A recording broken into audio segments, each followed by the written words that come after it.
दोस्तों, इजलास का बाकायदा आगाज़ करते हैं और आज हमारी खुशनसीबी है कि आज हमारे साथ जो है फजल रहमान काजी साहब भी मौजूद हैं और इनसे भी कुछ सीखने का मौका मिलेगा।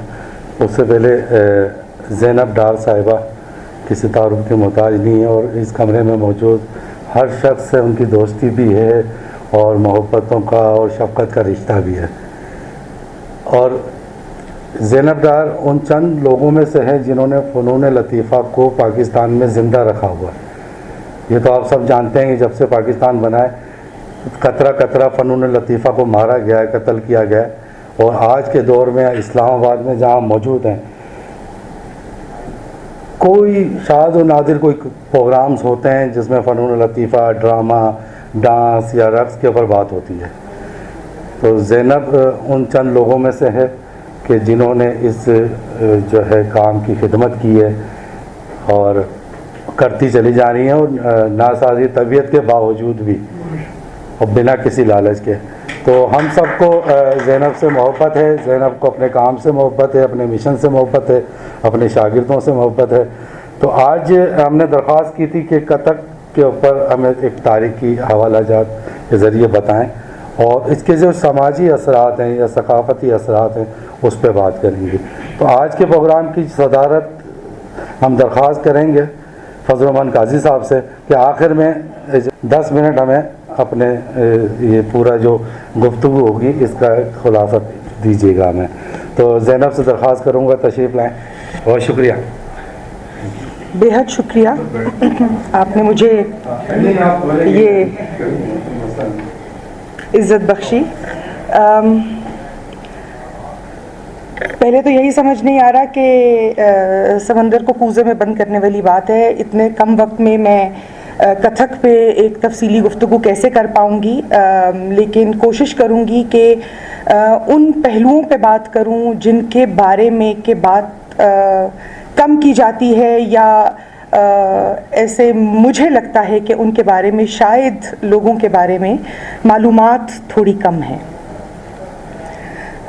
कथक की जो तारीख़ है बहुत से लोग उससे वाकिफ़ हैं, इसमें कोई ढकी छुपी बात नहीं है।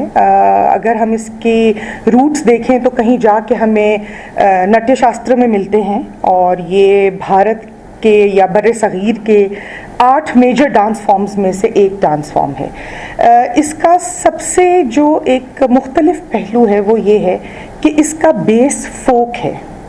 It was basically a folk dance for storytellers। जैसे कि इसके नाम में कथा का लफ्ज़ इस्तेमाल होता है और कथक करने वालों को इसीलिए हम कथाकार बुलाते हैं। They are not simple plain dancers, they are storytellers। और शायद ये बहुत बड़ा एक कंट्रीब्यूशन है कथक का सोसाइटी में कि ये अपनी कहानियों के ज़रिए लोगों को कनेक्ट करती है।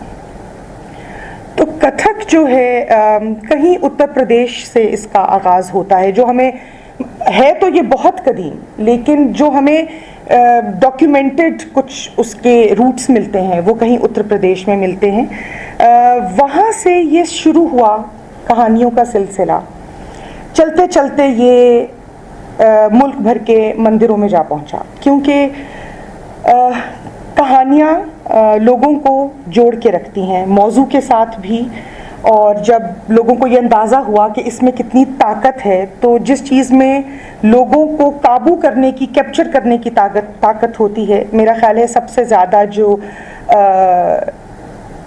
जो हमारे मज़हब के ठेकेदार होते हैं वो कोशिश करते हैं कि वो चीज़ उनके काबू में हो ताकि उसके तवस्सुत से लोग भी उनके काबू में रह सकें।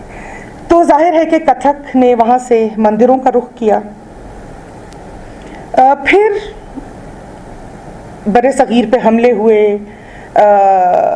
मुसलमानों ने यहाँ पे अपना एक मकाम बनाया, जगह बनाई, तो मंदिरों से निकल के कथक कोर्ट्स में पहुँच गया, महलात में पहुँच गया। अब जब ये मंदिरों में था तब तो ये बहुत डिवोशनल था। अब शहंशाह भी अपने आप को खुदा का दूसरा रूप समझते थे, तो वहाँ पे कथक का थोड़ा सा आप समझो उसकी शक्ल थोड़ी बदली, वो भजन से ध्रुपद की शक्ल में आ गया। अब ध्रुपद बहुत ग्रैंड चीज़ है, उसमें एक फीलिंग ऑफ ग्रैंड्योर है। आप जब ध्रुपद सुनते हैं तो आपको लगता है कि आप कहीं बहुत ऊंचे मकाम पे जाके बैठ गए हैं। जब ये मुग़ल दरबार में आया, वहाँ इसकी जो मौजूदा शक्ल हमारे सामने है, इसका लिबास, जेवरात, ये तमाम चीज़ें, और फिर इसके अंदर अभिनय का बहुत ज़्यादा इस्तेमाल क्योंकि पहले से था, आहिस्ता आहिस्ता आहिस्ता ये गज़ल गायकी, ठुमरी, ख़याल इसके ऊपर परफॉर्म होने लगा। फिर आता है ब्रिटिश राज। उनको जाहिर है इस फ़न की ना तो कोई समझ थी, ना ज़बान से वाकिफ़ थे, तो उस दौर में ये बिखर गया। पर जब ये बिखरा तो ये ख़त्म नहीं हुआ, ये 3 घरानों में बट गया। वो 3 घराने हैं बनारस, जयपुर और लखनऊ।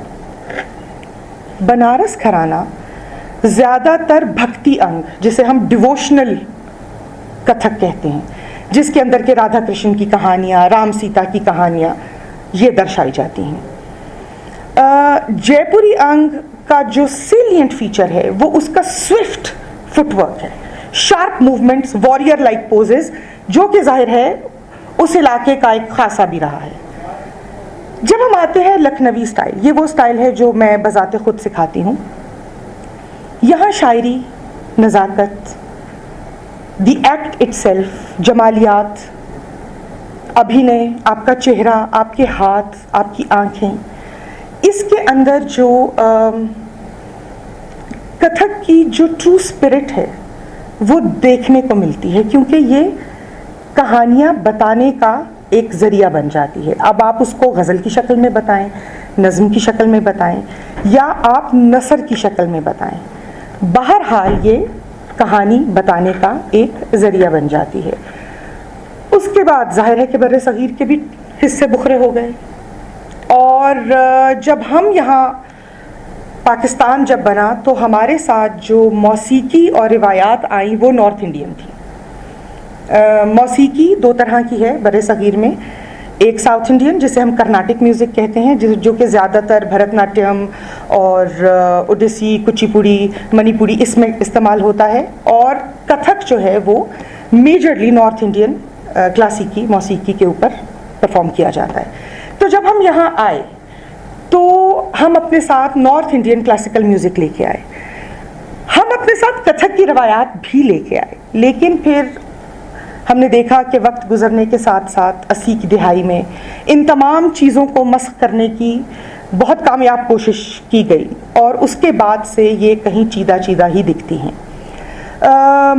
मैं ये समझती हूँ कि कथक ना सिर्फ ये कि लोगों को जोड़ने का एक बेहतरीन ज़रिया है, बल्कि ये अमन फैलाने का, जहाँ हमें ज़बान नहीं आती। अब अगर मुझे किसी जगह की मकामी ज़बान नहीं आती पर मुझे अल्फाज को बयान करना आता है अपने इशारों से, तो मेरा ख्याल है हम कनेक्ट करते हैं। तो कथक जो है वो इट्स वेरी कम्युनिकेटिव, इसके अंदर कम्युनिकेशन बहुत ज़्यादा है, आप ऑडियंस के साथ बहुत ज़्यादा कनेक्ट करते हैं। उसकी वजह क्या है? Kathak is based on the theory of rasa. Rasa की थ्योरी पे मबनी है ये। रासा क्या है? रासा जमालियात हैं, एस्थेटिक्स। जितनी भी हमारी विजुअल्स हम क्रिएट करते हैं, हमारी कोशिश होती है कि उन विजुअल्स के थ्रू हम एक इमोशन, किसी जज्बे को निखारें, उभारें, लोगों को समझाएं। अब वो जब इमोशन आपके अंदर से निकलता है, बहुत से लोग जो इमोशन बयान नहीं कर पाते हैं या जो बहुत ज़्यादा वोकल नहीं होते हैं, वो भी आपसे कनेक्ट करते हैं, ट्राई टू अंडरस्टैंड इट। तो ये जो रासा की थ्योरी है, रासा की theory is the crux of Kathak. अब रासा कहाँ से ओरिजिनेट होता है? रासा ओरिजिनेट होता है भाव से। भाव क्या है? भाव इज योर फीलिंग। तो जहाँ फीलिंग होगी वहाँ उस फीलिंग का एक्सप्रेशन होगा, और वहाँ से जमालियात निकलेंगी। हमारा बहुत प्यारा श्लोक है जिसे हम कहते हैं dancers code. Now the dancers code is यथो हस्ता तथो दृष्टि, यथो दृष्टि तथो मनहा, यथो मनहा तथो भावा, यथो भावा तथो rasa, which means wherever your hand goes, your vision goes. आपकी नज़र वहाँ जाती है जहाँ आपका हाथ जाता है, और जहाँ आपकी नज़र जाती है आपका फोकस वही है. तो यथो दृष्टि तथो मनहा, मन वहीं लगता है, फोकस वहीं आता है, और जहाँ मन लगता है वहीं से भाव निकलता है, फीलिंग्स इमर्ज होती हैं. और जहाँ हम अपनी फीलिंग्स को नर्चर करते हैं वहीं से हम रास रचते हैं. We create magic. So that is the whole crux of Kathak. So everything is connected. आपकी पूरी माइंड, बॉडी, सोल एक लाइन में होती है. जब तक आप ये कनेक्शन बिल्ड नहीं करते आप मैजिक क्रिएट कर ही नहीं सकते. रासा अभिनय, रासा में जो अभिनय हम दिखाते हैं, हम 6 मेजर थीम्स को टच करते हैं. वो 6 मेजर थीम्स क्या हैं? मैं थोड़ा सा यहाँ से बाहर निकलूँगी ताकि लोगों को ज़रा सा समझ आ सके. हमारी पहली थीम है मोहब्बत. फिर इसकी सब थीम्स होती हैं. मोहब्बत सेंशुअल हो सकती है, इरोटिक हो सकती है, स्पिरिचुअल हो सकती है. सेंशुअल मोहब्बत में हम क्या चीज़, श्रृंगार, सजना, संवरना, किसके लिए? जिससे आप मोहब्बत करें. दूसरा अंग भक्ति. भक्ति में आपके हाथ जुड़े हो सकते हैं, भक्ति में आप दिया लेके चल सकते हैं. पहली थीम ये. दूसरी थीम कंपैशन, हमदिली. अब वो किसी दोस्त के साथ है, वो एक माँ की अपने बच्चे के साथ है, उसके सब थीम्स हैं. फिर हीरोइज्म. आप जंग लड़के आए हैं, आप फतेह याब होके आए हैं, आपके पोस्चर्स बताते हैं. इसके अलावा अमन, हम सबको इकट्ठा लेके चलते हैं. We try to keep everyone together, जितने भी लोग.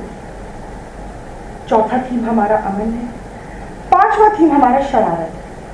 अकेली दोस्तों के बीच में हो सकती है, बच्चों के बीच में हो सकती है, महबूब के साथ हो सकती है. और छठा थीम हमारा हैरत है. आप प्लेजेंटली सरप्राइज हो सकते हैं, आप शॉक में जा सकते हैं. 3 ऐसे थीम्स जो हम पार्ट ऑफ द स्टोरी लेते हैं पर वो हमारे मेजर थीम्स नहीं होते. वो है गुस्सा, एंगर, डिस्गस्ट और फियर. हमेशा आप देखें कि हम जो भी रचना रचते हैं उसके अंदर ये themes are always part of a story. क्योंकि हम जब भी कोई कहानी बताते हैं हम उसमें जो हमारे 6 पॉजिटिव थीम्स हैं हम उसकी अहमियत पे काम करते हैं.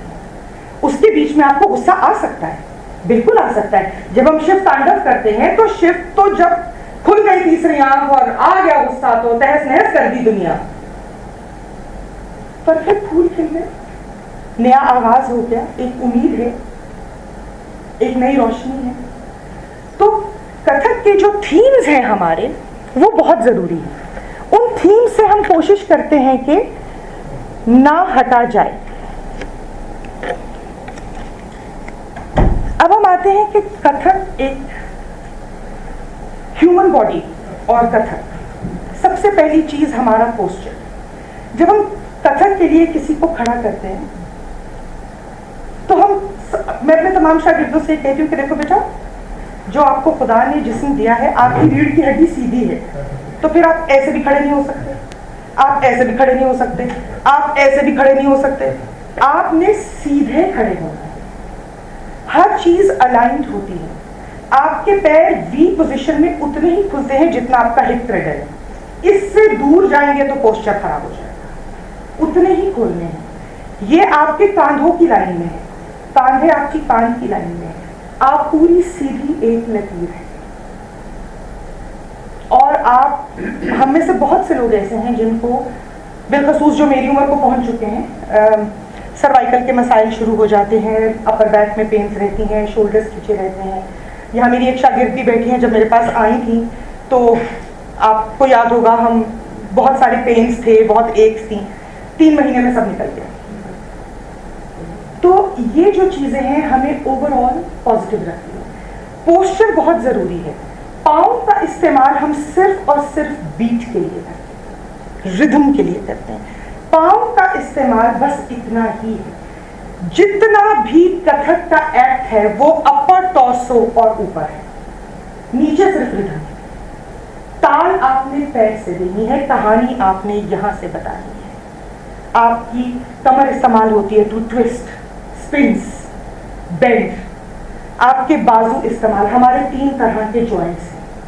इमूवेबल जॉइंट जो आपका स्कल है, आपके hinge joints open and close जिसका मकसद डायरेक्शन देना है, हमने कहाँ जाना है, कहाँ से आना है, पलट के कहाँ से वापस आना है।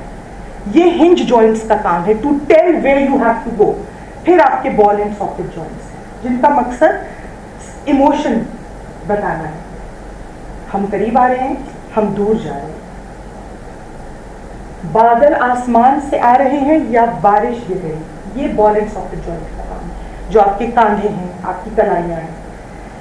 फिर हम आते हैं चेहरे पे, हमारी नाड़ी क्रिया गर्दन, किधर जाना है, किधर से आना है।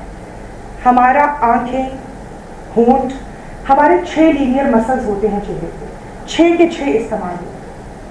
कितना मुस्कुराना है, आंख कितनी उठानी है, ये करीब है, ये थोड़ा दूर है, वो बहुत दूर है। इसके लिए मुझे हिलने की जरूरत नहीं है, सिर्फ आंख की खुलने से मैं बता सकती हूँ कि मुझे कहाँ जाना है। तो ये चीजें हमें कम्युनिकेटिव बनाती हैं। आप नोट कर, मैं क्योंकि पढ़ाती हूँ, उस्ताद भी हूँ, यूनिवर्सिटी में मैं देखती हूँ कि हमारे यहाँ बच्चे बैठे हैं बिल्कुल सपाट चेहरे हैं, खुश भी हैं तो ऐसे हैं, दुखी भी हैं तो ऐसे हैं। क्यों है? ये मसल्स हम यूज ही नहीं करते, क्योंकि हम जो कुछ करते हैं वो इमोजी की शक्ल में करते हैं, इमोजी भेज देते हैं हम खुद मुस्कुराने की बजाय। तो ये शायद अगर हम कथक को एक स्कूल लेवल पे इंट्रोड्यूस करा सकें या किसी भी डांस फॉर्म को, मेरा ख्याल है हमारा आज का नौजवान जो है वो ज्यादा कम्युनिकेटिव हो जाएगा और शायद वो ज्यादा एक्सप्रेसिव हो जाएगा।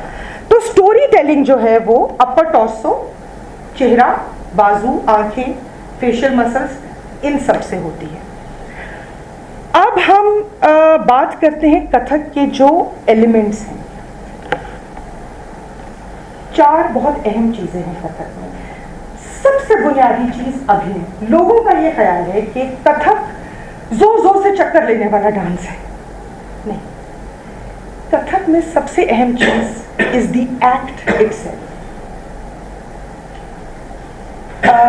कुछ अर्सा मैंने हैंडीकैप्ड लोगों के साथ काम किया है, उनके लिए हम कथक रचते थे, जो लोग व्हील चेयर पे थे स्पेशली, और मैं उन्हें कहती थी कि कथक के लिए पैर जरूरी है, तो हम उन्हें बैठ के कराते थे। तो कथक जो है उसका ताल, उसमें सबसे जो मेजर एलिमेंट है वो आपका चेहरा है, अभिनय, द एक्ट। मैं आपको बताना चाह रही हूँ हमने क्या किया।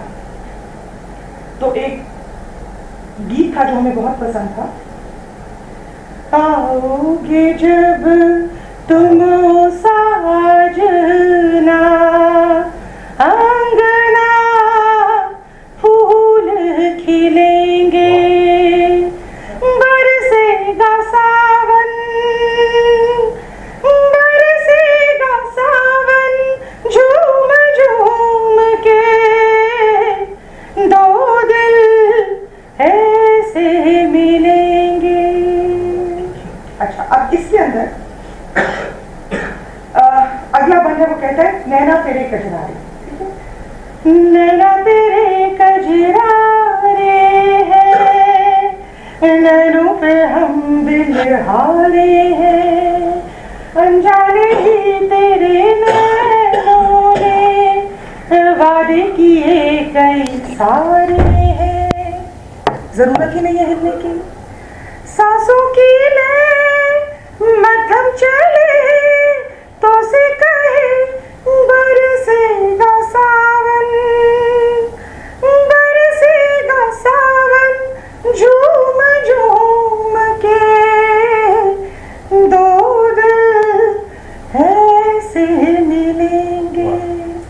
ज़रूरत ही नहीं है पैर हिलाने की।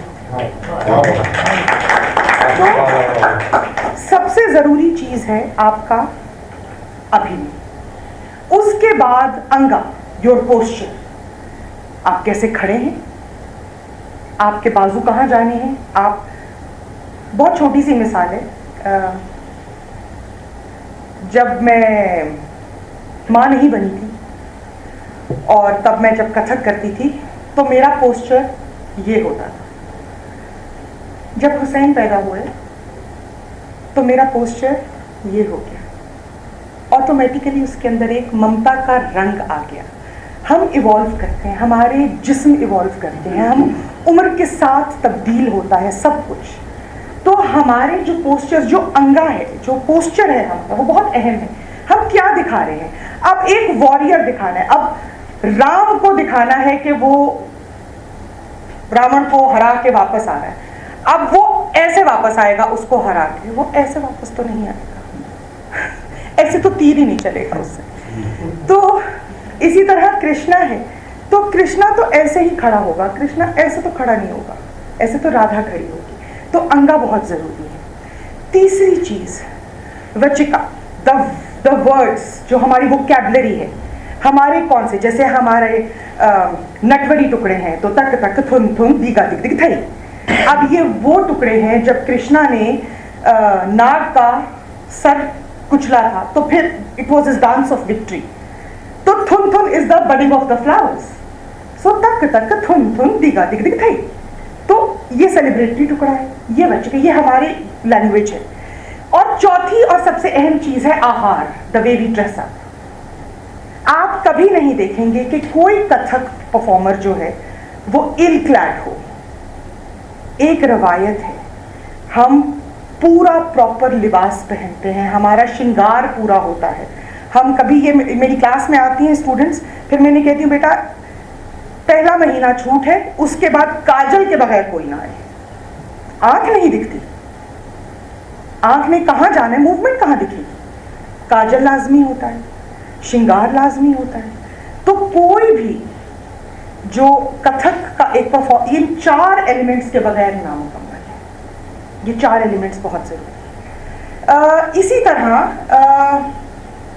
हमारे हाथों की मूवमेंट, जिसे हम मुद्राएं कहते हैं, the seals, the language of the hands. कुछ छोटी छोटी चीज़ें हैं, जैसे मिसाल के तौर पे ये पोस्चर होता है हमारा। अब ये ऐसे क्यों है, ये ऐसे क्यों नहीं है, ये ऐसे क्यों नहीं है। 5 चीज़ें हैं हमारे हाथ में, अग्नि, वायु, अंतरिक्ष, माटी, जल। फायर, एयर, आउटर स्पेस, अर्थ, वाटर। जब हम ये 5 चीज़ें इकट्ठी करते हैं तो पूरी कायनात हमारी हथेली पर है। मैं दिल्ली में थी और बिरजू महाराज जी का एक हम परफॉर्मेंस था और साथ उनका एक लेसन था। तो हमारी गुरु हमें वहाँ ले गई और उन्होंने बहुत प्यारी बात की, हाथों की ही बात हो रही थी। तो उन्होंने कहा कि हाथ तो हम यूँ रखते हैं क्योंकि जब हमने प्यास बुझानी है तो हथेली तो यूँ होनी चाहिए, ऐसे करेंगे तो सब निकल जाएगा। तो हम हर चीज़ समेट के रखते हैं। तो हमारी जो हस्ताक्षर हैं, जो हाथ के बोल हैं, ये कहने को बहुत सादा, ये पूरी हथेली, इसको हम संस्कृत में पताका बुलाते हैं, ये पूरी हथेली। अब इसके कई मायने हो सकते हैं। रुक जाओ, दरवाज़ा खोल के देखूं तो कौन आया, हवा चल रही है, बंद कर देते हैं। इसके कई मायने हैं, इसके भी कई मायने। ताज है, आपने अक्सर देखा होगा जब कथक का कोई ऐसा टुकड़ा होता है जिसमें कोई बड़ी प्राइड वाली बात होती है या बड़ी फखर वाली बात होती है, तो ये स्टांस होता है। फिर ये मूविंग ऑब्जेक्ट्स के लिए, अभी आपके सामने मैंने बिजली, फॉलिंग ऑफ द लीव्स, ये मूविंग ऑब्जेक्ट्स के लिए, ये नज़र के लिए है, सेपरेशन के लिए है, मेल फीमेल के लिए है। तो जो हस्ताक्षर है, हमारे अपनी बोली है, हमारे अपने बोल हैं। हमारे यहाँ कानों वाला जानवर अलग है और सींगों वाला जानवर अलग है, सांप अलग है, शेर का पंजा अलग है, त्रिशूल अलग है। हमारे यहाँ फूल कई तरह के हैं, ये अनखिला फूल है, ये थोड़ा खिला फूल है, ये पूरा खिला फूल है, ये क्रेसेंट है और ये पूरा चांद है।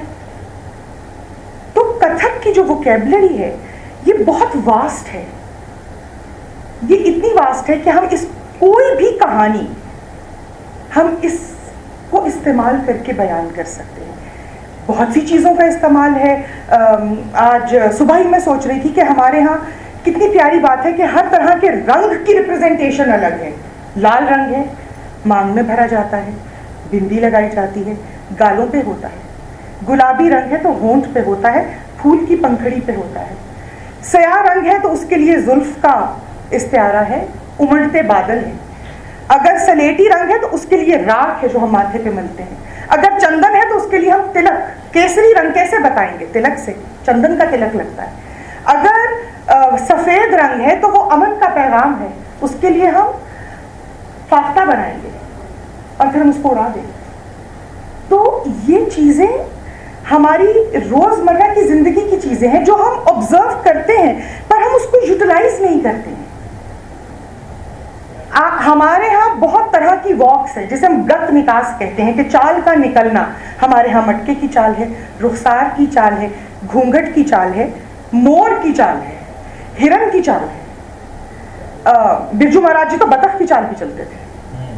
हर तरह की चाल मौजूद है। तो कथक जो है उसका इम्पैक्ट हमारी रोजमर्रा की जिंदगी से इतना जुड़ा हुआ है कि जो लोग कथक नहीं भी करते कहीं ना कहीं वो भी कथक कर ही रहे होते हैं।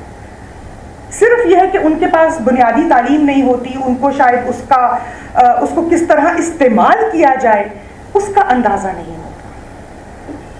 तो अगर मैं ये कहूँ कि कथक जो है वो सिर्फ एक रक्स नहीं है, वो एक कोड ऑफ लाइफ है, वो एक लाइफ स्टाइल है, तो ये बात गलत नहीं होगी। 3 ताल हम कराते हैं, अमूमन 16 मात्रें हैं, सिमेट्रिक ताल है, 4 खंड है, हर सेक्शन में 4-4 मात्रें हैं, तो वो सिमेट्रिक ताल है। वो ताल इतनी ज्यादा रियाज की मैंने कि मुझे एसिमेट्री से प्रॉब्लम हो गया है। अभी तो मैं बहुत बेहतर हो गई हूँ, पहले मैं नवाले भी गिन के खाती थी कि बराबर है, इवन नंबर्स है, ऑड तो नहीं हो गए। टीवी का वॉल्यूम मुझे इवन चाहिए होता है, अमूमन 16 के पहाड़े से ही मिलता जुलता। तो ये जो चीज है वो कहीं ना कहीं आपके खून में शामिल हो जाती है। तो मुझे ऐसा लगता है कि अगर मैं सिर्फ कथक की बात नहीं करूंगी, अगर हम कोई भी डांस फॉर्म फॉर्मली प्रोफेशनली सीखते हैं, I think it changes our whole personality, we become more humane. Specially Kathak के हवाले से अगर मैं बात करूं तो ये शायद हमें मिट्टी के बहुत करीब ले जाता है, ये हमें रवायात के बहुत करीब ले जाता है। इसमें हर चीज़ से पहले एक इजाज़त, हम इजाज़त के बिना शुरू नहीं करते और एक शुक्रिया के बिना ख़त्म नहीं करते। तो एक पूरी तहजीब है जिसका नाम कथक है और ये हमें हम्बल बनाती है। हम सबसे ऐसे मिलते, हाथ जोड़ के झुक कर, हम तेरे ऐसे अकड़ के नहीं मिलते किसी से। हमारी गुरु कहती थी कि बेटा अकड़े तो फन गया, फन नहीं रहता, रूह निकल जाती। तो हम तो सबसे ऐसे मिलते हैं और मैं आज भी सबको कहती हूँ कि मैं कथक की शागिर्द हूँ। मैं आज भी सीखती हूँ, मैं अपने स्टूडेंट से सीखती हूँ। तो ये मुझे लगता है कि जब हम बात करते हैं कि इसका समाज पे क्या असर होता है, तो मुझे लगता है ये लोगों को जोड़ता है। अब मेरी क्लास में मुख्तलिफ वॉक्स ऑफ लाइफ से लोग हैं, हमें से कोई किसी को जज नहीं करता, कास्ट, किसी की क्रीड, किसी का बैकग्राउंड, सब बेमायने हो जाता है जब आप सब पैर में घुंघरू बांध के एक सफ में खड़े हो जाते हैं और सब एक सा नाचते हैं, एक से बोल पे नाचते, एक ही ताल पे रक्स करते हैं। तो मुझे लगता है कि ये हमारे माशरे में एक वो जो हमने सेल्फ स्टाइल वो बनाया हुआ है ना कि ये वाली क्लास है और ये वो वाली क्लास है, वो चीज़ खत्म हो जाती है, क्योंकि फिर आप गुरु की नज़र में आप सब शागिर्द हैं और सब एक बराबर है। तो मुझे लगता है एक तो इससे शायद ह्यूमन कनेक्शन बहुत इम्प्रूव करता है। दूसरा, मर्द और ख़वातीन इकट्ठे जब रक्स करते हैं तो मेरा ख्याल है कि एक दूसरे का एक्सेप्टेंस बढ़ता है, मेरी क्लास में इस वक्त एक लड़का है जो अपनी 2 बहनों को लेके आता है रक्स के लिए, और मेरा ख्याल है कि वो बहुत ही एक प्यारी बात है। और मुझे ऐसे लगता है कि शायद उम्मीद बाकी है कि हमारे माशरे में ऐसे लोग मौजूद हैं जो डांस को या कथक को सिर्फ ख़वातीन का रक्स नहीं मानते। It's a dance for all genders and all age groups. मेरी सबसे जो बड़ी उम्र की शागिर्द है, मैं बहुत फ़ख्र से कहती हूँ कि she is 57, she is a grand mother. और वो आती हैं और वो बहुत शौक से आती हैं और वो कहती हैं कि मेरी बचपन की ख्वाहिश थी और अब मुझे मौका मिला, मैं नानी दादी हूँ पर मैं सीखूँ। तो मुझे लगता है कि ये हमें बहुत पॉजिटिव रखता है और माशरे में एक मुस्बत सोच परवान चढ़ती है। और किसी भी खड़े पानी में बदबू पैदा करने से बेहतर है आप उसमें पत्थर फेंक के दायरे बनाएं। बहुत शुक्रिया। ने अर्ज़ किया था डिस्कशन के दौरान कि जब कथक मुग़ल दरबार तक पहुंचा तो साड़ी और लहंगा अनारकली में तब्दील हो गया और फिर ज़ेवरात उसमें ऐड हो गए, जुड़ गए, और उसकी जो एक थोड़ी सी शक्ल है, क्योंकि मुग़ल जो थे वो काफ़ी लेविश किस्म के मलबूसात और उनका एक अपना स्टाइल था, तो वो उसमें आया, ज़रूर आया। लेकिन अगर आप ये कहें कि तमाम लोग ही अनारकली पहन के कथक करते हैं तो नहीं, हम साड़ी पहन के भी करते हैं, हम लहंगा चोली पहन के भी करते हैं। लेकिन ये है कि बिल्कुल क्योंकि जब भी कोई कल्चर दूसरे कल्चर में मिक्स होता है तो वो अपने साथ, जैसे वो पर्शियन लूट लेके आए तो हमारे यहाँ सितार बन गया, तो वो एक रब करता है एक दूसरे के साथ, उसकी आमेजिश हमें मिलती है। तो जाहिर है जब वो मुग़ल कोर्ट्स में आया तो उसका लिबास और फिर ये है कि आगे चल के जो गज़ल गायकी के ऊपर जो रक्स था उसकी एक रिवायत, तो ये तमाम चीज़ें जो हैं, ये तमाम चीज़ें उसी दौर की देन है। शुक्रिया, थैंक यू। है वो ज़्यादातर भरतनाट्यम या इन अंगों में जो कर्नाटिक म्यूज़िक पे होता है उसमें, लेकिन कथक में भी होता है तांडव, मैं ये नहीं कहूँगी कि नहीं होता, लेकिन तांडव का जो मेन कॉन्सेप्ट है वो शायद हीरोइज्म की तरफ ज़्यादा जाता है, क्योंकि कॉन्सेप्ट ये है कि जब बुराई दुनिया में हद से ज़्यादा बढ़ जाती है तो शिव जाग जाता है और फिर वो सब कुछ एक रुद्र रूप लेके वो सब तबाह करके एक नई शुरुआत करता है। सो लोगों का ये शायद ख्याल है कि तांडव जो है वो it's a dance of destruction, it is, but it is also a dance of new hope, where you crush the evil and there is a new beginning। जी बहुत ज़्यादा, it is very calculated। जैसे मैंने आपसे कहा 3 ताल है, 16 मात्रे हैं, 16 मात्रे हम यहाँ गिनते हैं। जैसे आप कहते हैं ना एक सेट है और फिर उसके सब सेट हैं, तो ये 16 मात्रे का सेट है और फिर ये इसके सब सेट है जिसे हम खंड बुलाते हैं। तो 1 2 3 4 ये एक सब सेट है, 1 2 3 4 ये दूसरा है, ये तीसरा है और ये चौथा है। इस तरह से बहुत जी बिल्कुल ऐसे, यहाँ तक कि जो हमारे विकृत ताले हैं, जैसे जो एसिमेट्रिक ताले हैं, उसमें भी हमने सबसेट्स बनाए हैं। अब वो सबसेट्स इवन नहीं है, किसी में 2 है, किसी में 3 है, किसी में 5 है, लेकिन सबसेट्स हैं। It is very calculative, it is very mathematical. हमने एक पूरा साइकिल खत्म करके सम पे आना होता है। हम यहाँ से शुरू करते हैं और ये पूरा, इसको हम आवर्तन बुलाते हैं, इट्स अ होल साइकिल। ये पूरा चक्कर मुकम्मल करके हम यहाँ वापस सामने आते हैं। आवाम की लैंग्वेज देखें, ये आम आदमी तक पहुँचा क्यों नहीं पहुँचा? हम सब आम लोग हैं। ध्रुपद तो मेरी ज़बान नहीं है, लेकिन यह है कि कथक में सिर्फ ध्रुपद नहीं है, कथक में तराना है, कथक में लहरा है, कथक में सिर्फ ताल भी है, कथक में बाज़ोकात बोल होते हैं, बाज़ोकात सिर्फ लहरा होता है, which is just the tune. तो कथक जो है उसका मकसद ही ये है कि ज़बान हो या ना हो, आप यहाँ से बताते हैं कि आप क्या कर रहे हैं।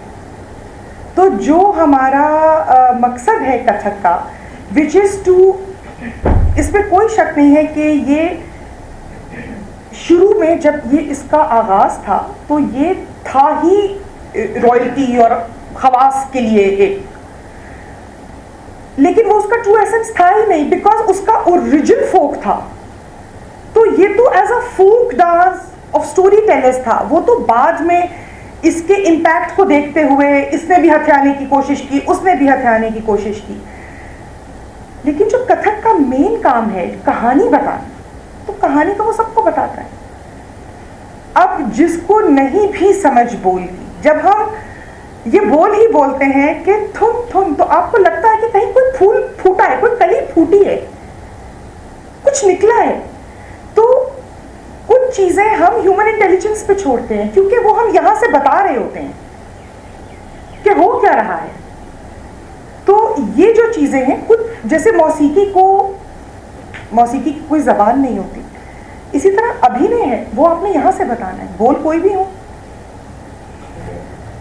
मेरा सफर जाहिर है कि मुश्किल था, एक्सेप्टेंस बहुत मुश्किल से होता है, और बिलखसूस जब आप एक ऐसी लड़की हो जिसके घर में कोई मेल मेंबर भी नहीं है, उसका इस फील्ड में जाना, तो इस फील्ड में प्राइमरीली फिर मैं गई ही शादी के बाद, जब मैंने ओपनली डिक्लेयर कर दिया कि बस यही हूँ मैं तो मुश्किल था बहुत, इसमें कोई शक नहीं है।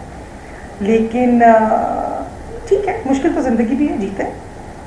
तो हम तो फ्यूचर की जहाँ तक बात है, पहले मैं बहुत नाउमीद होती थी, क्योंकि आज भी, आप तो खैर मेरी क्लास में भी हैं, आपको पता ही है, लोग फ़ोन करते हैं, पूछते हैं मैडम मैं कितनी देर में माधुरी दीक्षित जैसा डांस कर सकूंगी। तो फिर मैंने कहती हूँ कि जो काम खुदा नहीं कर सका वो मैं कैसे कर सकती हूँ।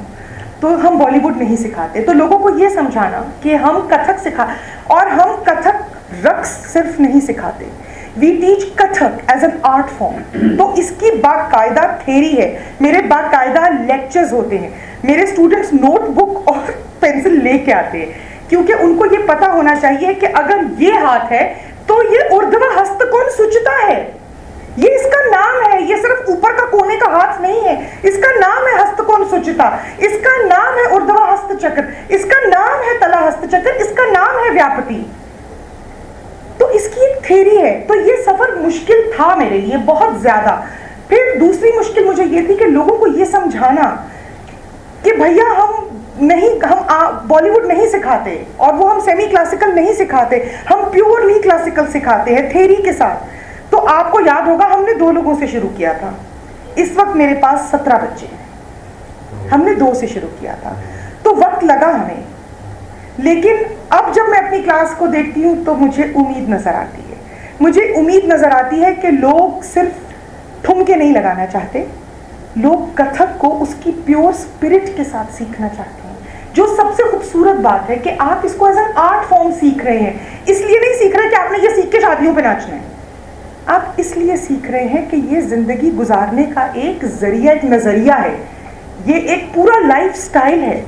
और लोगों में बहुत चेंज आया है। जो बच्चे, मेरी कई स्टूडेंट्स हैं जिन्होंने थेरेपी छोड़ दी है, उनको जरूरत ही नहीं रहती है, क्योंकि वो हर वक्त पॉजिटिव रहती हैं, उनको एक एक्सप्रेशन का जरिया मिल गया। तो अब मुझे लगता है कि उम्मीद है।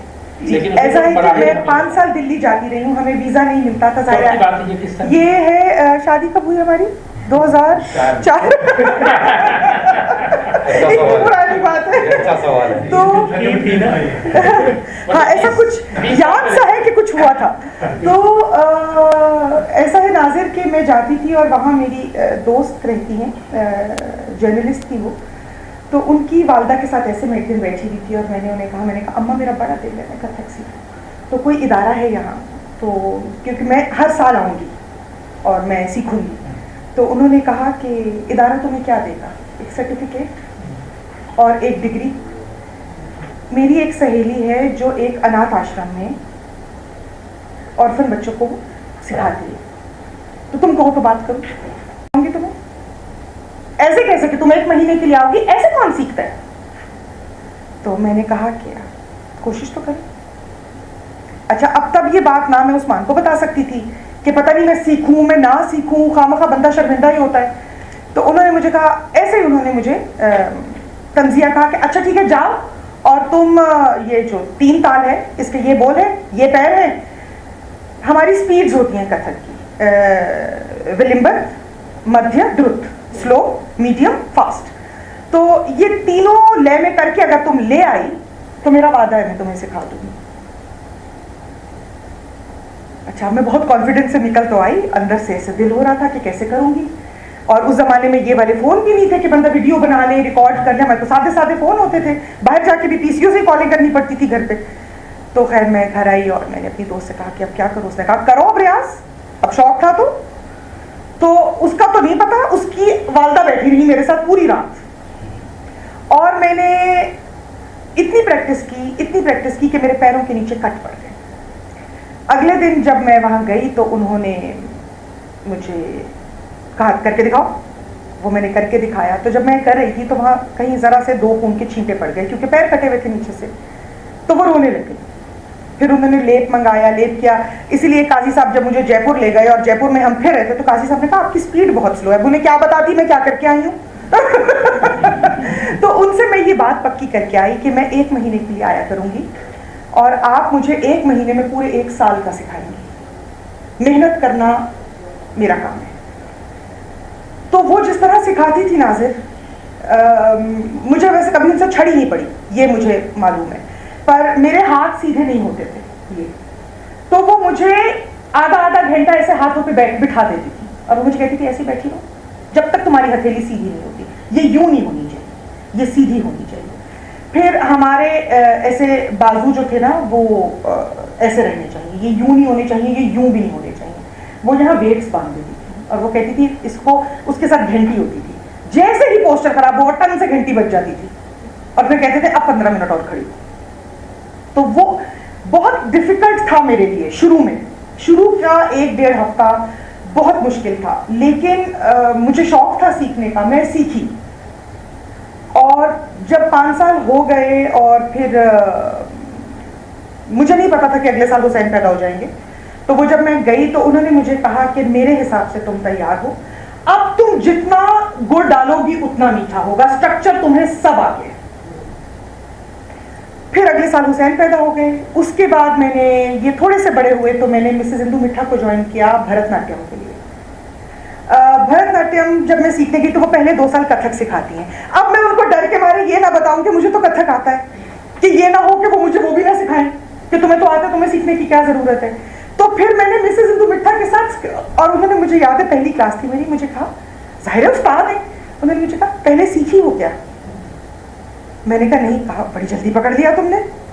तो मैं जान के बीच में गलतियां करती थी कि कहीं ऐसा ना हो कि मुझे कहीं घर जाऊं।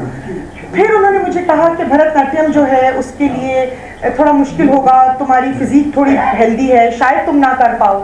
उनको भी मैंने वही कहा, आप एक मौका देके देखिए। फिर उन्होंने मुझे, उनकी एक आदत थी, वो ना सीनियरिटी की बेसिस पे रोज में खड़ा करती थी। तो मैंने सबसे पिछली रो में शुरू किया पहले हफ्ते में भरतनाट्यम, अला रिपू करा रही थी वो, और पूरे 1 हफ्ते के बाद मैं सेकंड रो में। और उन्होंने मुझे कहा कि मैंने कभी सोचा नहीं था जिंदगी में कि इस जिसामत में और इस कदकाठी के साथ तुम ये कर पाओगी, ये रिमार्केबल है। और उसके बाद उनकी जब कोई परफॉर्मेंस होती थी, जिस एंसेम्बल में मैं होती थी, वो मुझे सेंटर में रखती थी। वो मुझे कहती थी तुम्हारा चेहरा बोलता है, तुम सेंटर में रहो। तो नाज़र जो आपका सवाल था कि मुश्किल, तो मुश्किलात बहुत थी। और फिर ये था कि शायद हमारे माशरे में इसका एक्सेप्टेंस का ना होना, और ये कि ये प्रेशर होना कि ओहो तुम तो इकोनॉमिस्ट हो, तुम इतना पढ़ी लिखी एमफिल हो इकोनॉमिक्स में, और ये और इकोनॉमिक्स पढ़ाती हो और अब फिर तुम डांस भी कर रही हो। इवेंचुअली फिर ये हुआ कि आज से कोई 10 साल पहले मैं बैठी हुई थी और मैंने काजी साहब से कहा कि ऐसा है कि अब मेरा जी नहीं चाहता इकोनॉमिक्स पढ़ाने। तो उस्मान ने कहा आपका क्या दिल करता है। तो मैंने उस्मान से कहा कि मेरा दिल करता है कि मैं वो करूं जो मैं बचपन से कर रही हूं और करना चाहती हूँ। मैं 8 साल की उम्र से थिएटर कर रही हूँ। तो फिर सफ़ीर को बताया, फिर हमने भगत सिंह किया, और बस वहाँ से there was no turning back. वो भगत सिंह भी हमने बहुत मुश्किल किया, और वो इतना मुश्किल हुआ कि जब प्ले खत्म हुआ मुझे यकीन नहीं हुआ कि प्ले खत्म हुआ है, और मैं सफ़ीर के गले लग के रोने लग गई कि शुक्र करो हो गया। तो ऐसा है कि जब हम मुबारकबाद देने, हाँ ये मुबारक देने आए, मैं इसके गले लग के रोने लग गई। तो ये है कि नाज़िर, जब आप पहली कुदाल मारते हैं ना रास्ता बनाने के लिए, वो मुश्किल होता है, लेकिन जो मेरे पीछे आ रहे हैं ना उनके लिए आसान होगा। So there is hope. Pakistan में कितने लोग सिखा रहे हैं? बेटा सिखा तो बहुत लोग रहे हैं, पर थेरी के साथ कितने सिखा रहे हैं मुझे नहीं पता। इस्लामाबाद में मैं ही हूँ, मेरी एक स्टूडेंट है, उसने अभी थीसिस किया था कथक के ऊपर, उसका एमफिल का थीसिस था। अकॉर्डिंग टू हर पूरे पाकिस्तान में मैं वाहिद औरत हूँ जो थेरी के साथ सिखा रही है। ऐसा मुझे लगता है कि शायद ना हो, मैं बहुत खुश फहम नहीं होती मुझे लगता है और लोग होंगे, ऐसे कैसे मुमकिन है कि और लोग ना हो। लेकिन मेरी क्योंकि तालीम और तरह से की गई है, मेरी कंडीशनिंग और है बेटा, तो ये जो संस्कृत की टर्मिनोलॉजीज हैं ये हमें घोल के पिलाई गई हैं, तो वो जाहिर है कि वो निकल जाता है। आपका एक और सवाल भी था। जो सबसे बड़ी हमारे साथ नाजिर मिसफॉर्चून हुआ, जी हाँ हमारे यहाँ दरअसल ये हुआ कि जो मैसिव इस्लामाइजेशन जो फोर्सफुली की गई, उसके अंदर कहीं ना कहीं ये बता दिया गया कि ये हराम है। अच्छा, अब मैं म्यूजिक की जब क्लास पढ़ाती हूँ ना, तो मेरे बच्चे मुझसे हमेशा पूछते हैं मैडम मौसीकी तो हराम है। तो मैंने कहती हूँ कहाँ लिखा है? कहा कि मैडम जो वो ये इंसान को बदकारियों पे उकसाती है इसलिए हराम है। मैंने कहा बेटा वो तो ज़बान भी उकसाती है, तो फिर ज़बान भी हराम है। अब अगर एक बंदे ने तुम्हें कह दिया कि फला मसलक के बंदे को मार दो, तो वो बदकारी है ना, बदकारी पे उकसा रहा है तुम्हें, तो फिर उसकी ज़बान भी हराम है। फिर वो कहते नहीं, मैं फिर कहते नहीं मैडम हलाल साज जो है ना वो सिर्फ डफली है। फिर मैंने कहती बेटा साज कब से हलाल और हराम होने लग गए? तो फिर मुझे उन्हें एक्सप्लेन करना पड़ता है कि क्योंकि सऊदी अरब में कोई मिनरल्स, कोई इस तरह की चीजें, वहां सिर्फ थाल थी या छाल थी, तो वो डफली ही बना सकते थे। हमारे यहाँ रिच खित्ता है, यहाँ पे बहुत सी चीजें बन, तो बहुत से साज बने। जो खित्ता रिच है कल्चरली और मिनरल वाइज और हर तरह, तो वो बनाएंगे। दूसरी बात यह है कि अजान सुर में है, अजान सुर में है। हजरत बिलाल हबशी को क्यों सेलेक्ट किया गया? क्योंकि वो सुर में थे। तो फिर सुर कैसे गलत हो गया? पानी का सुर है, बारिश का सुर है, हवा का सुर है।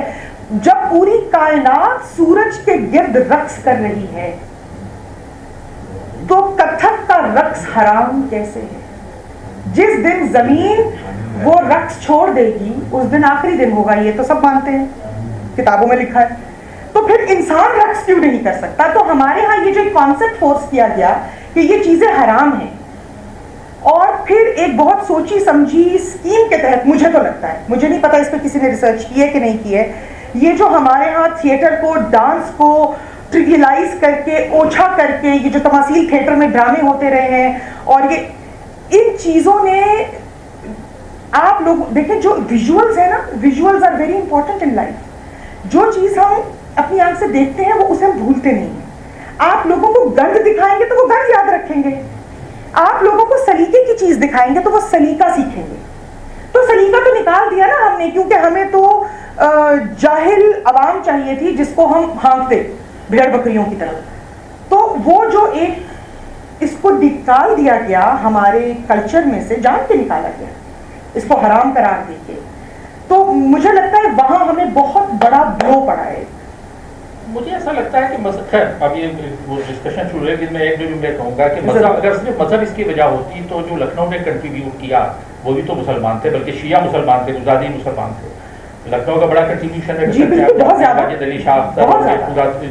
और ये जो हमारी कथक की जो वॉक्स हैं, ये इसका मेन कंट्रीब्यूटर लखनऊ घराना है। लखनऊ घराना है। तो अगर सिर्फ मजहब और मजहब में फर्क करना जरूरी है। हाँ, ये बहुत फर्क है इसमें, क्योंकि ये नाज़िर आप देखें, आपको 80 की दहाई के बाद यहाँ नहीं दिखेगा ये सब कुछ।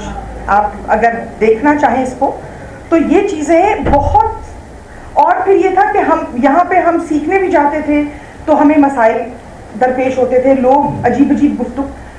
लिटरली अम्मी मुझे कहती थी बेटा ये बात तो ये सीख तो लो, पर ये शरीफों के करने के काम नहीं ये हमारी अम्मा कहती थी। और आज मशवरा देनी है आपको क्या? तो उसकी वजह क्या है? उसकी वजह ये है कि आप यकीन करें कि मैं सबको कहती हूँ कि मेरी शायद सबसे बड़ी फतह ये है कि मैंने I made my mother feel proud of what I do, because she was never in favour of this. तो जब आप किसी की सोच बदल देते हैं तो ये आपकी सबसे बड़ी फतह होगी।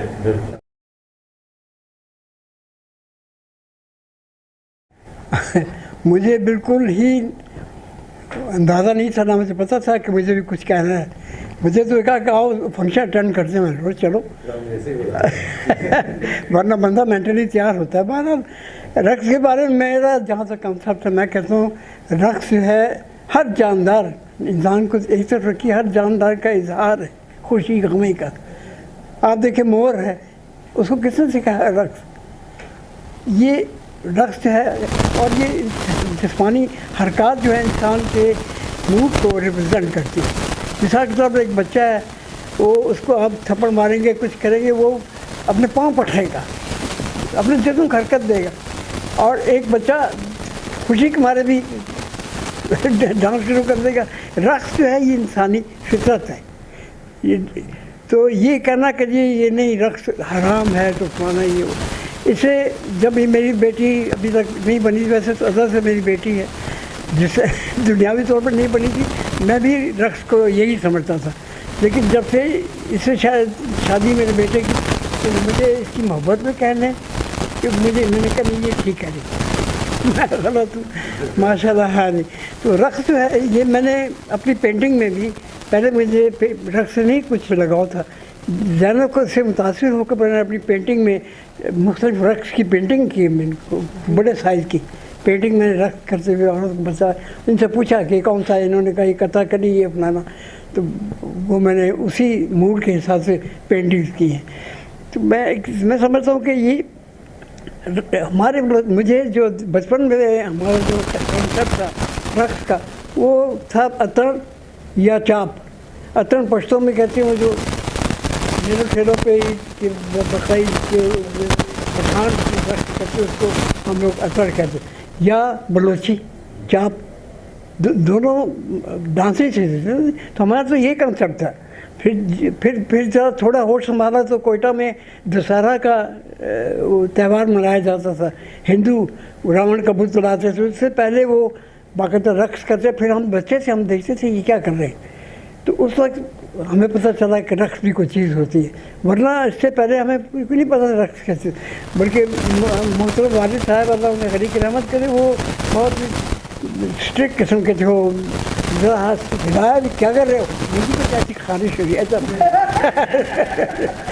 खारिश भी दे रक्स तो खारिश है तो ये था बस। लेकिन मैं समझता हूँ कि मैं रक्स का जो सही मतलब मफ़हूम बताया वो ज़ैनब ने बताया। सच्ची बात मैं आपको बताऊँ, मेरी बेटी ने अल्लाह इसकी ज़िंदगी से, हालांकि होता आम तौर पर यह है कि ससुर की और उसकी बहू की नहीं लगती आप, क्योंकि वो पुराने ख्याल का आदमी होता है नहीं। लेकिन नहीं, मेरी बेटी जो है ना, शी इज़ प्राइड हमारे लिए वाकई प्यार करने वाली। और मैंने इसका रक्स देखा, इसकी लचक देखी। आप देखिए इस जिसामत के साथ माशाल्लाह कितनी लचक है इसकी बॉडी में, मैं नहीं कर सकता अम्मी को बताओ आपने ऐसा काम और मेरी जो अहलिया है उस्मान की अम्मी, वो बहुत ज़्यादा ऑर्थोडॉक्स, वो बहुत हवा तो बहुत सफ़ा। हमारे घर फंक्शन था, एक किसी की शादी थी, तो ये ज़ैनब ने इसकी एड़ी नहीं रही, डांस करके बगैर रोड म्यूज़िक लगा हुआ था, ये शुरू हो गई। तो इनकी बहन, बड़ी बहन ने मुझे कहा अंकल ये देखें इसको शर्म में, इसको समझाएं कुछ। मैंने कहा क्या हुआ? कहते देखो इतने लोगों के सामने रक्स करी। मैं ठहर मैं समझा, मैं जाकर मैं भी शुरू हो गया क्या ये तो आवाज़ वगैरह याद है ना आपको। तो ये इंसान चाहे डांसर हो ना हो, उसको उसके आज़ाद ज़रूर हरकत करेंगे म्यूज़िक पे। हाँ जी, चाहे आप उसको अतरण का नाम दे दें, उसको चाप दे दें और कथाकली कर दें, कोई भी नाम दे दें आप उसको, रक्स करेगा इंसान। अब रक्स में एक ये है बात, आपको शायद तजर्बा हुआ हो कि रक्स में एक सेटिस्फेक्शन है। आप रक्स कर रहे हैं, आपको सेटिस्फेक्शन होती है, खुशी होती है। तो मैं क्या कहूँ, मुझे तो नहीं बताया गया था, मैं तैयारी करके आता नहीं नचाई जा रही है नहीं, आप तो उंगली पे नचाती हैं ना अल्लाह सलामत रखे आपको, अल्लाह सलामत रखे। I am proud of her. मुझे बहुत फ़ख्र महसूस होता है कि मेरी बहू बेटी है, बहू बाद में बनी, बेटी पहले बेटी। माशाल्लाह, थैंक यू।